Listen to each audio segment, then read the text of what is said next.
Hi friends, ഇന്ന് medical കോളേജിലേക്ക് 2 പൊതിച്ചോറ് കൊടുക്കാനുള്ള തയ്യാറെടുപ്പിലാണ്.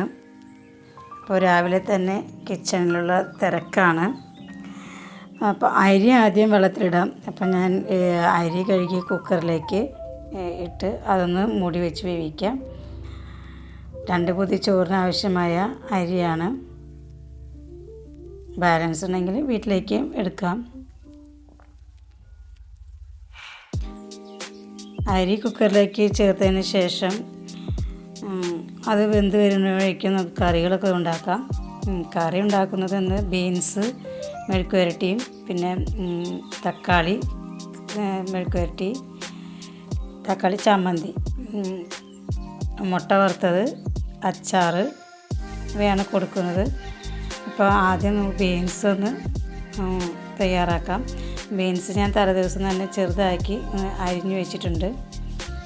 ഇനി ഇത് ചട്ടിയിലേക്ക് വെളിച്ചെണ്ണ ഒഴിച്ച് ആവശ്യത്തിന് കടുകും ഉള്ളിയും എല്ലാം ഇട്ടൊന്ന് വഴറ്റി ഇതിലേക്ക് ബീൻസ് ചേർത്ത് മുളക് പൊടി മഞ്ഞൾപ്പൊടി എല്ലാം ചേർത്തൊന്ന് ആവിയിൽ തന്നെ ഒന്ന് വഴറ്റിയെടുക്കാം. ഒട്ടും വെള്ളം ഒഴിക്കാതെ തന്നെ നല്ല ബ്രൗൺ നിറമാകുന്നത് വരെ ഒന്ന് വഴറ്റി എടുക്കണം. കൂട്ടുകളെല്ലാം ചേർത്തതിന് ശേഷം തന്നെ ബീൻസ് മൂടി വെച്ച് വേവിച്ചാൽ മതി. അപ്പോൾ ബീൻസ് ഇവിടെ വെന്ത് വരുന്ന സമയം കൊണ്ട് തന്നെ നമുക്ക് തക്കാളി കറി ഉണ്ടാക്കാനുള്ള തയ്യാറെടുപ്പ് നോക്കാം. അതിനുള്ള തക്കാളി അരിഞ്ഞെടുക്കണം. അപ്പോൾ ബീൻസ് ഇനി ഉപ്പും മഞ്ഞൾപ്പൊടി എല്ലാം ഇട്ടൊന്ന് ആവിയിൽ വേവിച്ചാൽ മതി. ബീൻസിൻ്റെ കാര്യം അവിടെ റെഡി ആകുന്നുണ്ട്.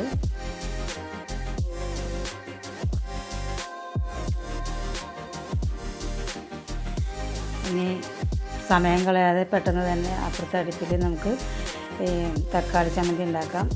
തക്കാളി ചമ്മന്തിക്ക് ആവശ്യമായ വെളിച്ചെണ്ണ ഒഴിച്ച് കടുക് പൊട്ടിച്ച് അതിലേക്ക് ഉള്ളിയും സവാളയും ചേർക്കുന്നുണ്ട്. ചേർത്ത് പച്ചമുളകും 2 പച്ചമുളക് കീറിയിട്ട് അതിലേക്ക് മുളക് പൊടി മഞ്ഞൾപ്പൊടി എന്നിവ ചേർക്കുന്നു. ഇനി അതിലേക്ക് ചെറുതായി അരിഞ്ഞ് വെച്ച തക്കാളി ചേർത്തൊന്ന് വഴറ്റണം. ഉപ്പും ചേർത്ത് വഴറ്റിയെടുക്കാം. തക്കാളി ചമ്മന്തി ഇവിടെ ഏകദേശം റെഡി ആയിട്ടുണ്ട്. ഇനി ഒന്നുകൂടി അതൊന്ന് വഴറ്റിയെടുക്കാം. തക്കാളിയിലെ വെള്ളമെല്ലാം ഒന്ന് വറ്റിച്ച് ഒന്ന് മയത്തിപ്പെടുത്തിയെടുക്കാം. ഇനി ഇത് പൊതിയാൻ ആവശ്യമായ ഇല ഒന്ന് വാട്ടിയെടുക്കാം. കഴിഞ്ഞ പ്രാവശ്യം ഞാൻ ഇല വാട്ടിയപ്പോൾ അതങ്ങനെ കത്തി. പ്രാവശ്യം ഒന്ന് കെയർഫുള്ളായിട്ടാണ് ചെയ്യുന്നത്. അധികം വാട്ടിയില്ലെങ്കിൽ ഇല പൊതിയുമ്പോൾ പൊട്ടിപ്പോവും. അതുകൊണ്ട് തന്നെ വാട്ടാൻ തുടങ്ങുമ്പോൾ കീറിപ്പോവുകയും ചെയ്യും. ഇനി ഓംലെറ്റ് ഉണ്ടാക്കാം. അതിനുവേണ്ടി ഓരോ ഓംലെറ്റായിട്ടാണ് ഉണ്ടാക്കുന്നത്.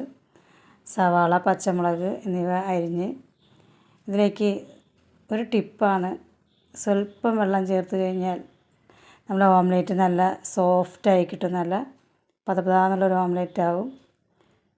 എത്ര സമയം കഴിഞ്ഞാലും കല്ല് പോലെ ഇരിക്കാതെ നല്ല അടിപൊളി ഓംലെറ്റായിട്ട് തന്നെ ഇരിക്കും. ഇനി ഓംലെറ്റ് 2 എണ്ണം ഉണ്ടാക്കിയെടുക്കാം.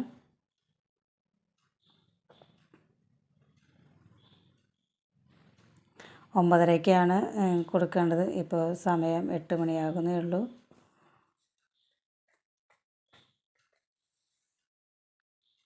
പെട്ടെന്ന് തന്നെ തയ്യാറാക്കിയെടുക്കാനുള്ള തിരക്കിലാണ്. ഇപ്പോൾ ഓരോ 2 മാസവും കൂടുമ്പോഴാണെന്ന് തോന്നുന്നു അവർ വരും. ഇങ്ങനെ പൊതിച്ചോറ് ചോദിക്കാറുണ്ട്. അപ്പോൾ കൊടുക്കും. പറ്റുന്ന സമയത്ത് എല്ലാം കൊടുക്കാറുണ്ട്.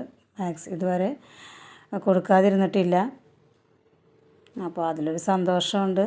ആർക്കെങ്കിലും ഇങ്ങനൊരു സഹായം കിട്ടുമ്പോൾ, നമ്മളുടേതായ സഹായം കിട്ടുമ്പോൾ നമുക്കൊരു സാറ്റിസ്ഫാക്ഷൻ. ഇല്ലാത്തവരാണല്ലോ ഇങ്ങനെ വാങ്ങിച്ച് കഴിക്കുന്നത്. അപ്പോൾ നമുക്ക് നേരിട്ട് കൊണ്ട് കൊടുക്കാൻ പറ്റില്ലെങ്കിലും ഇങ്ങനെ അവർ വന്ന് ചോദിക്കുമ്പോൾ കൊടുക്കുന്നത് നല്ലൊരു കാര്യമാണ്. അപ്പോൾ എപ്പോൾ വന്ന് ചോദിച്ചാലും ഇങ്ങനെ ചെയ്ത് കൊടുക്കാറുണ്ട്. ഒരു നേരത്തെ ആഹാരം നമ്മളുടെ കൈ കൊണ്ട് കൊടുക്കുന്നത് അത്രയും നല്ലതാണ്. ഇനി അച്ചാർ കൂടി വെച്ചാൽ നമ്മുടെ പൊതി ഇവിടെ തയ്യാറായിട്ടുണ്ട്. ഇത് ഞാനുണ്ടാക്കിയ അച്ചാർ തന്നെയാണ്. ഇതിൻ്റെ വീഡിയോ ഞാൻ ഡിസ്ക്രിപ്ഷനിൽ കൊടുത്തിട്ടുണ്ട്.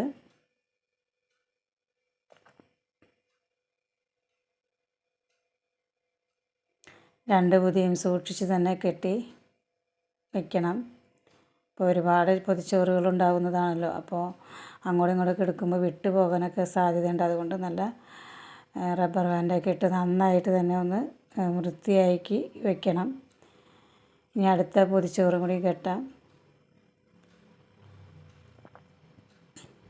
ഒരേ അളവിൽ തന്നെയാണ് രണ്ട് പൊതിച്ചോറും ഒരേ കറികളും. ചോറിടുമ്പോൾ ഡൗട്ടാണ്, തികയോ അത് മതിയാവുമോ എന്നുള്ളത് ഡൗട്ടിലാണ്. ഏകദേശം വെച്ചാൽ കിട്ടും. കുറയാതിരിക്കാൻ എപ്പോഴും ശ്രമിക്കാറുണ്ട്. അറിയില്ലല്ലോ എത്രത്തോളം അവർ കഴിക്കുന്നൊന്നും. അപ്പോൾ ഒരാൾ കഴിക്കുന്ന പാകത്തിൽ നമ്മൾ വെച്ച് കെട്ടി കൊടുക്കാറുണ്ട്. ഇപ്പോൾ രണ്ട് പൊതിച്ചോറും ഇവിടെ തയ്യാറായിട്ടുണ്ട്. സമയത്തിന് തന്നെ കൊടുക്കാൻ പറ്റിയതിൽ